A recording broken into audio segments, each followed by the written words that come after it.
نحمده ونصلي على رسوله الكريم اللهم صل على سيدنا ومولانا محمد النبي الأمي وعلى آله وأصحابه وبارك وسلم۔ میرے معزز خواتین و حضرات، سورۃ زمر کی آیت اللہ یتوفی الانفس حین موتها والتی لم تمت فی منامها فیمسک التی قضى علیها الموت وَيُرْسِلُ الْأُخْرَى إِلَىٰ أَجَلٍ مُّسَمًّى إِنَّ فِي ذَلِكَ لَآيَاتٍ لِقَوْمٍ يَتَفَكَّرُونَ۔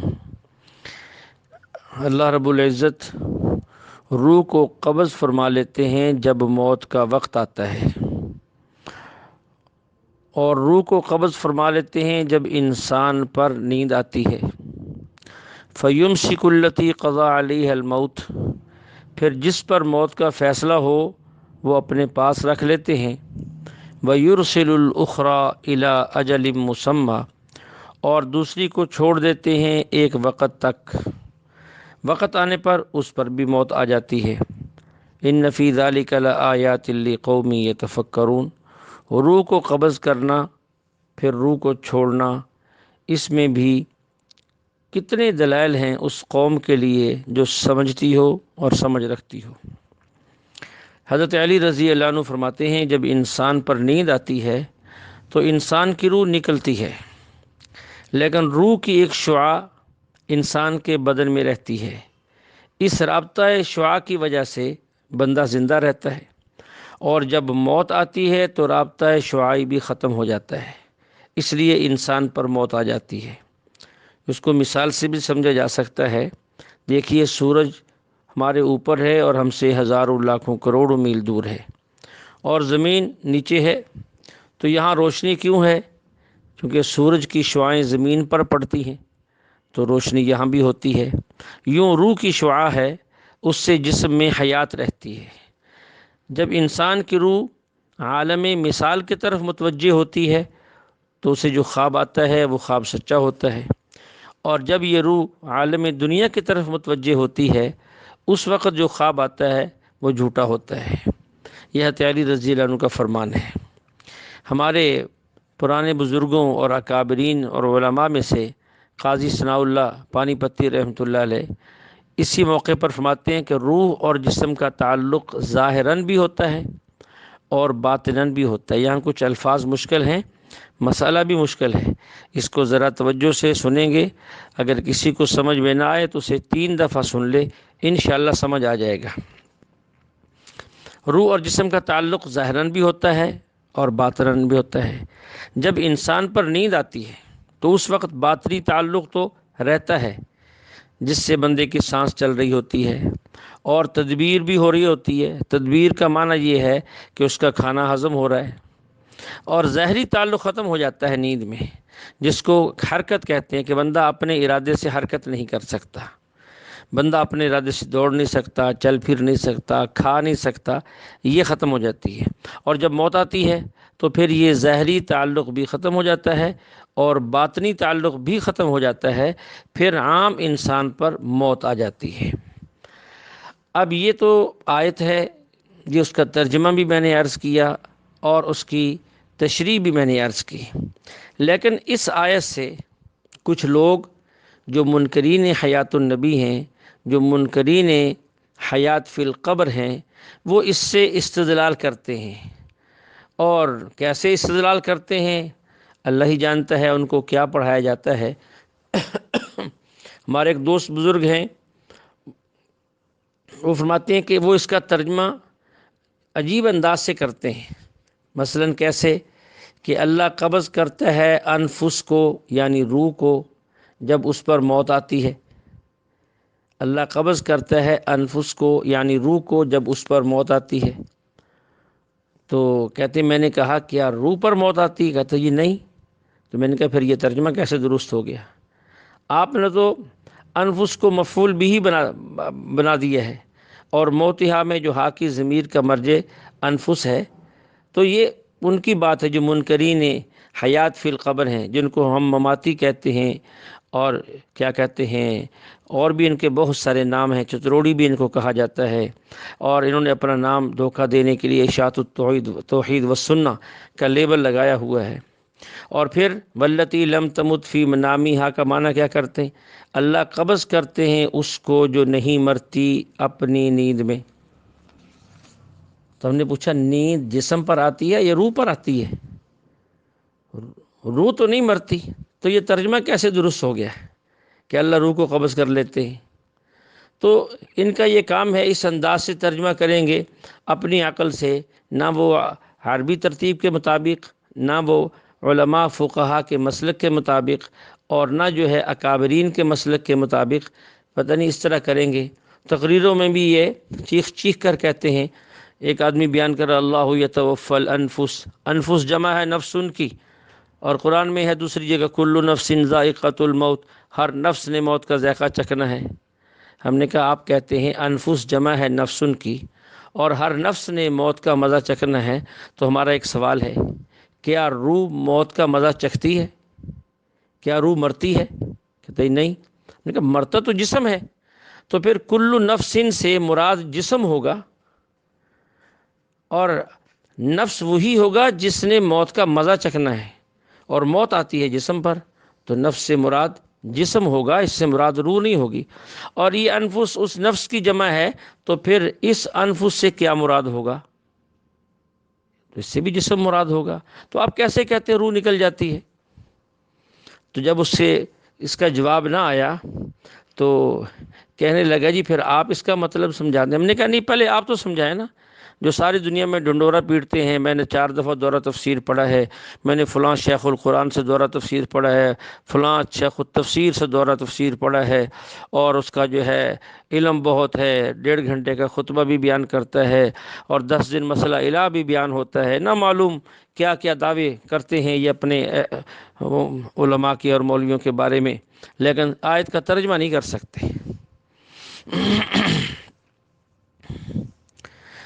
تو یہ بات ان کی ہم کر رہے ہیں۔ اللہ یتوفی الانفس، اللہ روح کو قبض کر لیتے ہیں، حین موتیہا، جب موت آتی ہے، والتی لم تمت فی منامیہا، اور اس کی روح قبض کر لیتے ہیں جس کی موت نہیں آئی ہوتی بلکہ اس کی نیند ہوتی ہے، فیمسک التی قضی علیہا الموت، اور جس پر موت کا فیصلہ ہو چکا ہو تو اس کی روح کو روک لیتے ہیں۔ تو یہ اس کا ترجمہ۔ تو ہم نے ان سے پوچھا کہ تمہاری ساری تقریر کا، تمہارے بیانات کا، تمہارے سارے بحث و مباحثہ کا خلاصہ یہ ہے کہ ایک آدمی پر نیند آتی ہے، اللہ اس کی روح کو قبض کر لیتے ہیں، اگر اس کی زندگی کے کچھ دن باقی ہوں تو روح کو واپس بھیج دیا جاتا ہے، اگر زندگی کے دن باقی نہ ہوں تو روح کو روک لیا جاتا ہے۔ بس یہی مطلب ہے تمہارا۔ تو ہم پوچھتے ہیں اب ہمیں یہ سمجھاؤ، اگر یہی معنی ہے تو جب نیند میں روح نکل جاتی ہے، اگر اس کے لیے فیصلہ زندگی کا ہے تو روح واپس آ جاتی ہے، اگر فیصلہ موت کا ہے تو روح روک لی جاتی ہے، تو جو روح نکالی تھی اسی کو روکا ہے۔ جب رکی ہے تو بندہ سانس تو لے رہا ہے، روح تو نکل گئی ہے، بندہ سانس پھر بھی لے رہا ہے، تو پھر روکنے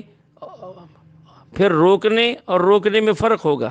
ہر جگہ روکنے کا معنی ایک جیسا نہیں ہوگا۔ جب روح نکل گئی تو بندہ سانس بھی لے رہا ہے، خراٹے بھی لے رہا ہے، نیند میں آوازیں بھی نکال رہا ہے۔ آپ کہتے ہیں موت کے ساتھ روح رک گئی ہے، تو یہ روح اتنی رکی ہے جتنی نکالی تھی۔ تو فرق واضح ہو گیا کہ ہر جگہ روح کو روک لینا اس کا ایک معنی نہیں ہوتا۔ اب ذرا اس کی تفصیل سمجھیں ہم سے۔ یہ تو ان کی باتیں ہم نے کچھ نقل کی ہیں تاکہ ان کا اعتراض اور ان پر اعتراض کر کے کچھ بات کو واضح کیا جائے۔ روح اور جسم کے آپس میں 3 قسم کے تعلقات ہیں، اس کو سمجھیں۔ انسان کی جو موت کی کیفیت ہے، اور دوسری کیفیت ہے انسان کی نیند کی، ایک موت کی کیفیت، دوسری نیند کی کیفیت۔ نیند اور موت دونوں میں اللہ تعالیٰ بندے کی روح الگ کر لیتے ہیں۔ اس روح کا جسم کے ساتھ کئی قسم کا تعلق ہوتا ہے۔ ایک تعلق نیند میں ختم ہو جاتا ہے تو یہاں توفی کا معنی الگ ہوگا، اور ایک تعلق موت میں ختم ہوتا ہے تو یہ توفی کا معنی الگ ہوگا۔ دیکھیے 3 قسم کا تعلق ہوتا ہے۔ روح کا جسم سے ایک تعلق ہے، اس کو کہتے ہیں تعلق حیات۔ نمبر 2 ایک تعلق ہے، اسے کہتے ہیں تعلق تصرف۔ نمبر 3 ایک تعلق ہے، اسے کہتے ہیں تعلق تدبیر۔ یہ 3 قسم کے تعلقات ہو گئے۔ ایک تعلق سے جسم کو صرف حیات ملتی ہے، نہ ہی تدبیر ہوتی ہے اور نہ ہی تصرف ہوتا ہے، یہ تعلق حیات ہے۔ اور ایک تعلق ایسا ہے جس سے آدمی کے جسم میں تدبیر ہوتی رہتی ہے۔ میں نے پہلے بتایا تدبیر کا معنی یہ ہے کہ کھانا معدہ کام کر رہا ہے، کھانا خود بخود ہضم ہو رہا ہے، خون کی حرکت جو ہے وہ جاری ہے، انسان سانس لے رہا ہے، یہ تدبیریں چل رہی ہیں۔ اور ایک تعلق ہوتا ہے تصرف کا، کہ آدمی کھا رہا ہے، پی رہا ہے، دوڑ رہا ہے۔ تو یہ تعلق کی 3 قسمیں ہیں۔ لیکن جب نیند ہوتی ہے، جب انسان کے اوپر جو ہے ایک تعلق جس کو یہ تینوں کی میں نے تعریف کی ہے، تعلق حیات کی بھی، تعلق تدبیر کی بھی اور تعلق تصرف کو بھی۔ جب انسان جاگ رہا ہوتا ہے اور زندہ ہوتا ہے تو روح اور جسم کا تعلق حیات بھی ہوتا ہے، تعلق تصرف بھی ہوتا ہے، انسان دوڑ رہا ہے، چل رہا ہے، کھا رہا ہے، پی رہا ہے اپنی مرضی سے، اور تعلق تدبیر بھی ہوتا ہے کہ اس کا معدہ کام کر رہا ہے، دل بھی خون سپلائی دے رہا ہے، سارے کام ہوتے ہیں۔ اور تعلق تصرف بھی ہوتا ہے، ساری باتیں ہوتی ہیں۔ تعلق تدبیر بھی ہوتا ہے، سانس آ رہا ہے، جا رہا ہے، خود بخود ہمیں کوئی اس کے لیے زور نہیں لگانا پڑتا، یہ سارے کام ہوتے ہیں، جگر بھی کام کر رہا ہے، معدہ بھی کام کر رہا ہے، یہ سارے کام چلتے رہتے ہیں۔ نمبر 2 جب انسان پر نیند آتی ہے تو تعلق حیات بھی رہتا ہے اور تعلق تدبیر بھی رہتا ہے، البتہ تصرف ختم ہو جاتا ہے، تعلق تصرف ختم ہو جاتا ہے۔ جب آدمی سوتا ہے تو آدمی کے سونے سے کھانا ہضم ہوتا رہتا ہے، سانس آتی ہے، دل خون بنا رہا ہے، پھینک رہا ہے، نبض چل رہی ہے، یہ تعلق تدبیر باقی ہے اور تعلق حیات بھی باقی ہے۔ صرف تعلق تصرف ختم ہو جاتا ہے کہ انسان اپنے ارادے سے اس وقت کھا پی نہیں سکتا، دوڑ نہیں سکتا، چل نہیں سکتا۔ اور جب انسان پر موت آتی ہے تو تینوں تعلقات ختم ہو جاتے ہیں۔ تو توفی دونوں کی ہے اور دونوں کی الگ الگ ہے۔ بوقت نیند اللہ جو روح کو قبض کر لیتے ہیں تو اس کا معنی یہ ہوتا ہے کہ روح اور جسم کا ایسا تعلق نہیں رہتا جس سے تعلق تصرف ہو، ایسا تعلق نہیں رہتا۔ اسی کو بعض مفسرین نے یوں بھی لکھ دیا ہے، اللہ روح کو معطل کر دیتے ہیں۔ معطل کا معنی بھی یہ ہے کہ تعلق تصرف جو تھا وہ ختم ہو جاتا ہے۔ یہ نیند ہو گئی۔ اور جب تعلق تدبیر بھی ختم ہو جائے تو پھر یہ موت کہلاتی ہے۔ موت کے بعد پھر جب اللہ نے اعادہ روح فرمایا، روح کو واپس لوٹایا، کیونکہ لوٹانا ہے حساب و کتاب کے لیے، اب اس کے بعد اب نیند ہوتی ہے۔ حساب و کتاب جب ہو جاتا ہے، فرشتے سوال کر لیتے ہیں، پھر نیند ہوتی ہے، کیونکہ حدیث میں ہم پڑھ چکے ہیں، فرشتے حساب و کتاب لینے کے بعد اس سے کہتے ہیں نیک بندے سے نم، سو جا جیسا کہ دلہن سوتی ہے۔ تو تصرف ختم ہو جاتا ہے، لیکن وہ نیند دنیا کی نیند جیسی نہیں ہوتی، وہ نیند موت کے بعد کی نیند ہے۔ وہاں تعلق تدبیر بھی ختم ہو جاتا ہے اور تعلق تصرف بھی ختم ہو جاتا ہے، صرف ایک تعلق رہتا ہے بندے کا، وہ ہے تعلق حیات۔ لیکن وہ ایسا تعلق ہے جس کو انسان شعور سے محسوس نہیں کر سکتا، انسان کا شعور وہاں کام نہیں کرتا، بلکہ وہ فرمان نبی سے ہی انسان جو ہے اس کو سمجھ سکتا ہے، محسوس نہیں کر سکتا۔ اس لیے اللہ نے فرمایا وَلَا تَقُولُوا لِمَن يُقْتَلُ فِي سَبِيلِ اللَّهِ أَمْوَاتٌ بَلْ أَحْيَاءٌ وَلَكِن لَا تَشْعُرُونَ۔ تمہیں شعور نہیں ہے، تم اپنے شعور سے اس حیات کو نہیں سمجھ سکتے، اللہ کے کہنے سے اس کی حیات مانو، نبی کے فرمانے سے اس کی حیات مانو۔ اب پھر اس کو ذرا سمجھیں، جب آدمی جاگ رہا ہے تو تعلق حیات بھی ہے، تعلق تصرف بھی ہے، تعلق تدبیر بھی ہے، اور جب سو جاتا ہے تو اب تعلق حیات بھی ہے اور تعلق تدبیر بھی ہے، البتہ ایک تعلق یعنی تعلق تصرف ختم ہو جاتا ہے۔ نمبر 3، جب موت آتی ہے تعلق حیات بھی ختم، تعلق تدبیر بھی ختم، تعلق تصرف بھی ختم، اور جب اعادہ روح ہوتا ہے سوال و جواب کے لیے، اب تعلق تصرف بھی نہیں ہے، تدبیر بھی نہیں ہے، بلکہ صرف تعلق حیات ہے۔ کیوں؟ اس وقت نہ مردہ دوڑ رہا ہے، نہ مردہ کھیلتا ہے، نہ مردہ کھاتا ہے، اور نہ اس کا خون چل رہا ہوتا ہے، نہ اس کی رگیں حرکت کر رہی ہوتی ہیں، لیکن اس تعلق سے اس کو جو حیات ملتی ہے، اب وہ حیات ایسی ہے کہ آنکھوں سے محسوس نہیں ہوتی۔ اس لیے اللہ فرما رہے ہیں وَلَٰكِن لَا تَشْعُرُونَ، تمہیں شعور نہیں ہے، تمہیں شعور نہیں ہے، کیونکہ وہ ظاہری آنکھوں سے محسوس نہیں ہوتی۔ وَلَٰكِن لَا تَعْلَمُونَ نہیں فرمایا، ادراک بالحواس کا نام شعور ہے اور ادراک بالوحی کا نام علم ہے۔ تو یہاں اللہ فرماتے ہیں، تو یہاں وَلَٰكِن لَا تَعْلَمُونَ نہیں فرمایا کہ ان کی حیات ایسی ہے جو وحی سے بھی تمہیں حیات یعنی شعور سے پتہ نہیں چلے گا، بلکہ نبی کے فرمانے سے یا اللہ کے فرمان سے تمہیں یقین کرنا پڑے گا اور اس بات کو ماننا پڑے گا۔ قرآن نے اس کی مثال دی ہے، میں بھی عرض کرتا ہوں۔ شروع ہی کے اندر وَإِذَا قِيلَ لَهُمْ لَا تُفْسِدُوا فِي الْأَرْضِ قَالُوا إِنَّمَا نُحْنُ مُصْلِحُونَ، جب ان سے کہا جاتا کہ تم زمین میں فساد نہ کرو کافروں سے، وہ کہتے ہیں ہم تو اصلاح پسند ہیں، ہم کہاں فساد کر رہے ہیں؟ اللہ فرماتے ہیں أَلَا إِنَّهُمْ هُمُ الْمُفْسِدُونَ وَلَٰكِن لَا يَشْعُرُونَ، یہ فسادی ہیں لیکن ان کو فساد کا شعور نہیں، کیونکہ فساد تو آنکھ سے نظر آتا ہے، لیکن یہ کفار اتنے بے شعور اور ضدی اور ڈھیٹ ہیں کہ انہیں اپنا فتنہ فساد بھی نظر نہیں آ رہا۔ تو یہاں ان کفار کے شعور کی نفی کی گئی ہے، اور دوسری ایک جگہ پھر ان کے علم کی نفی ہے۔ وَإِذَا قِيلَ لَهُمْ آمِنُوا كَمَا آمَنَ النَّاسِ، جب ان سے کہا جاتا ایمان لاؤ جیسا کہ لوگ ایمان لائے یعنی صحابہ، قَالُوا أَنُؤْمِنُ كَمَا آمَنَ السُّفَهَاءُ، ہم ایسے ایمان لائیں علیاذ باللہ جیسے بیوقوف لوگ ایمان لائے۔ اللہ فرماتے ہیں الا انہم هم السفہاء، سنو یہی لوگ بیوقوف ہیں، ولکن لا یعلمون، لیکن یہ جانتے نہیں۔ یہاں علم کی نفی ہو رہی ہے، کیونکہ ایمان نظر نہیں آتا، ایمان کے آثار تو نظر آیا کرتے ہیں، ایمان نظر نہیں آتا کیونکہ وہ قلبی چیز ہے، نظر کیسے آئے گی؟ تو ادراک بالحواس اس کو شعور کہتے ہیں، اور ادراک بالوحی کو علم کہتے ہیں۔ یہ جو قبر کی حیات ہوتی ہے یہ تعلق ہوتا ہے، یہ حیات ہوتی ہے، لیکن یہ تعلق بہت کمزور ہوتا ہے، اس میں تدبیر نہیں ہوتی، تصرف نہیں ہوتا۔ ہاں اتنا تعلق ہے جس سے حیات ہو، اور اتنا تعلق ہے جس سے آدمی تکلیف کو محسوس کرے اور راحت کو محسوس کرے۔ اگر آپ نے اہل سنت والجماعت کی عقائد کی کتب پڑھی ہیں، اکثر لوگ نہیں پڑھتے، اکثر ہمارے علماء بھی جو ہے ایک آدھ کتاب کے علاوہ اور آگے نہیں چلتے۔